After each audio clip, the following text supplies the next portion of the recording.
è il momento di droppare le bombe. Alcune, cioè più che droppare le bombe, farle esplodere, perché secondo me certe cose, quasi tutte, sono già successe, non si sa, non vogliono dirlo, però sono già, i contratti sono già siglati, ok? Ipotizzo e mi prendo la mia responsabilità, ne butto un po', ne droppo un tot, come dicono i giovani, e lo faccio così al volo.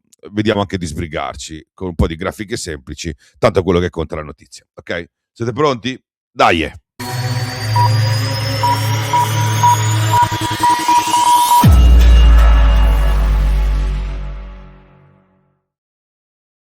Ciao da Mr. Helmet. Innanzitutto vi dico che è una vergogna che il mercato del 2027, cioè la cosa sia più importante della stagione 2026 che sta per iniziare, e che fra l'altro sia anche già finito prima dell'inizio della stagione stessa. E non stiamo parlando di noccioline, ma veramente dei pezzi grossi, cioè i più grossi. Ok, è un po' vero che stavano tutti aspettando Marc Marquez, ma neanche troppo, perché c'è chi si è mosso prima, tipo Quartararo, ok?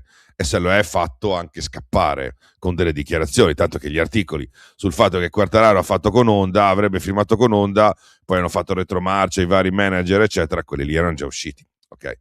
Quindi da un po' ha fatto con Honda, firmato e tutto. E lui, fra tutti, va detto, è forse quello che è riuscito a mantenere lo stesso ingaggio alto che aveva in Yamaha, per il fatto che Honda ha bisogno di lui e per il fatto che Honda i soldi li ha, ok?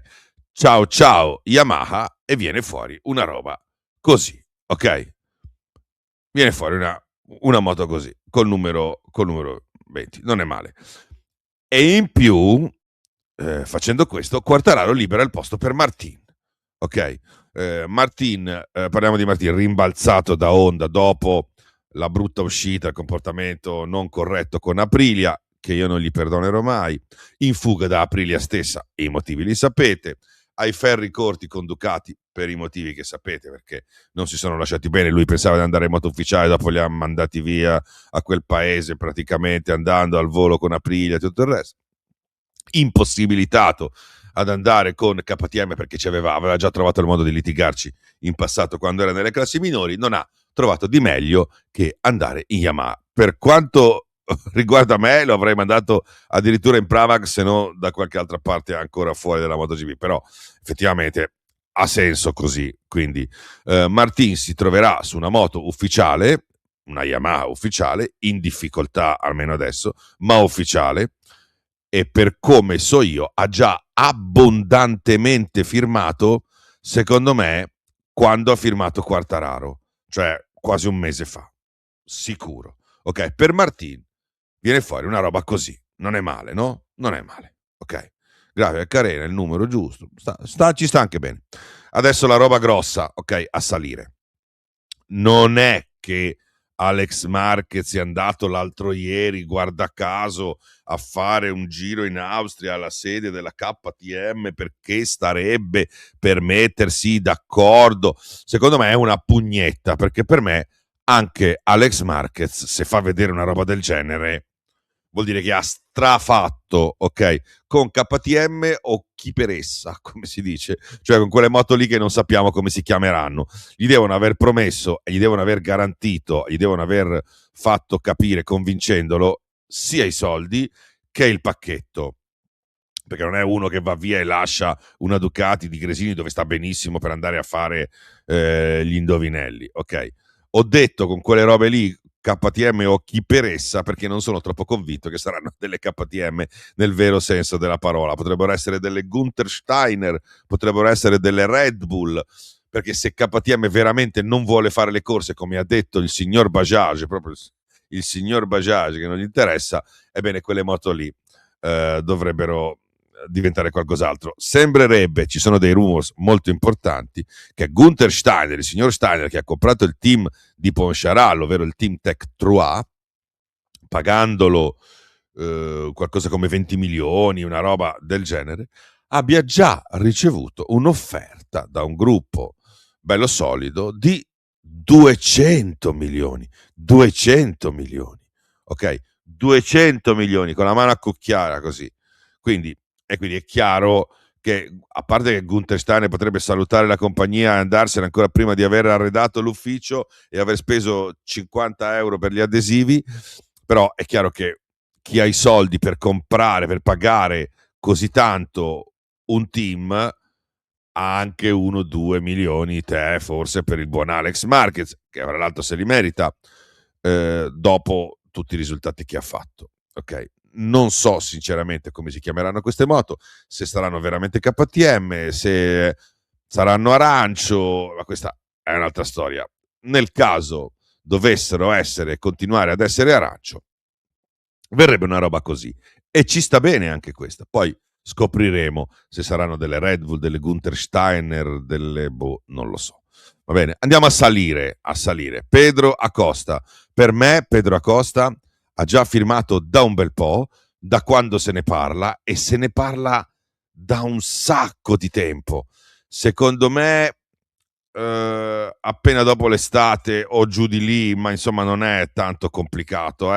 Io sono convinto che quando Valentino ha iniziato a infastidirsi per queste robe, per la Costa, aveva già firmato con la Ducati. Quando Valera parlava, aveva già fatto con la Ducati. Veramente, sono convinto. Per me è un biennale e quindi andrà al posto di Bagnaia, ok? Viene fuori una roba così, una bella Ducati col 37, ok? Il posto di Bagnaia non c'è più, ok? Quindi Ducati è a posto perché oltre ad Acosta ha anche rinnovato con Marquez. Come hanno fatto?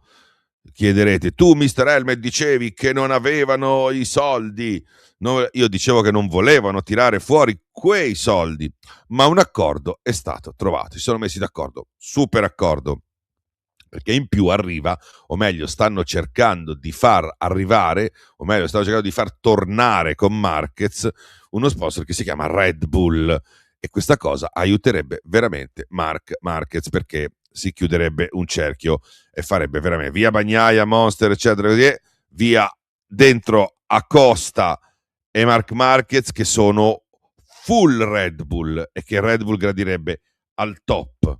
Ok, stanno cercando anche di uscire, parlo di Ducati, dall'accordo con Monster, uscire anzitempo dall'accordo con Monster in via amichevole, il più amichevole possibile.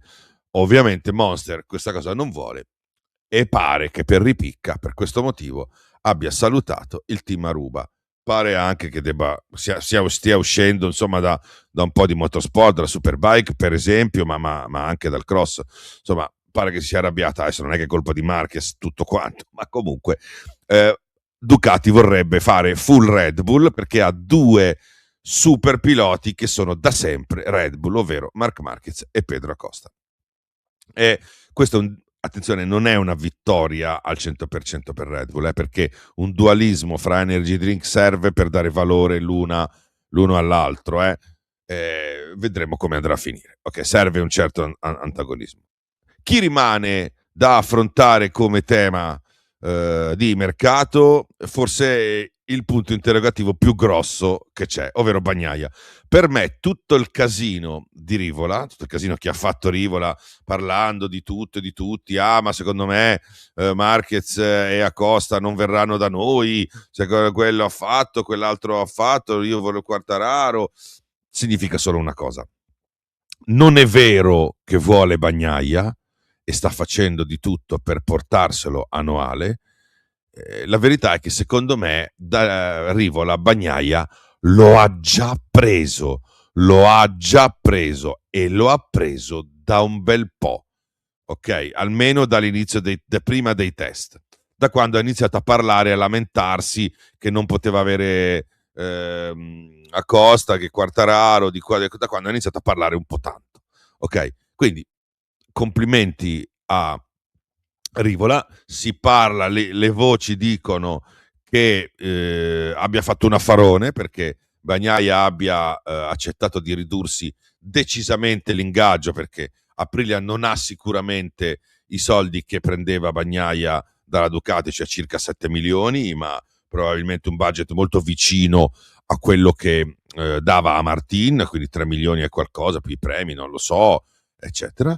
Però è molto interessante perché avremo un team completamente italiano. Quindi di tutte le cose che si dicevano, secondo me il succo è assolutamente questo, che si sospettavano, e le altre cose che si dice che stiano succedendo, che forse si stanno mettendo d'accordo per farle, in realtà, secondo me, sono già state fatte e tutti hanno almeno già, come posso dire, concordato il contratto, se non lo hanno addirittura firmato. Quindi, Quartararo con Honda, Martin con Yamaha, Alex Marquez con KTM o come si chiamerà questa factory qui, non lo sappiamo, perché sappiamo che la vogliono fare in MotoGP come nella Formula 1. Acosta con Ducati, Marc Marquez rinnovo con Ducati, confermatissimo, e poi Bagnaia con Aprilia. L'unica cosa che ancora non è sbrogliata come matassa è questa cosa qui di Ducati che torna con Red Bull, che toglie Monster e mette Red Bull per favorire il completamento del cerchio di Marc Marquez e Pedro Acosta. Ok, quella è l'unica cosa che secondo me è ancora da siglare, per la quale si cerca di farla essere meno dolorosa possibile. Boh, io mi gioco tutto. Se ho sbagliato qualcosa, con tutte le anticipazioni che vi ho dato in questi anni, siamo 20-1, 20-2. Dovete avere pazienza, altrimenti che gusto c'è ad avere le cose prima? Mica possono essere sempre perfette, qualche volta le cose vanno in modi anche diversi. Bene, mi piacerebbe sapere cosa ne pensate. Vi soddisfano queste nuove combo? Siete contenti dell'accoppiata Ducati? Pensate che Martin possa fare bene Yamaha? Pensate che Quartararo si risveglierà in Honda? È stato furbo o poco furbo Alex Marquez ad andare su queste moto che non so cosa saranno? Ma soprattutto, cosa ne pensate del pacchetto completamente italiano Bezzecchi, Bagnaia, Aprilia? Fatemi sapere, ok? Secondo me ci ho messo il tempo giusto. Ciao da Mr. Helmet.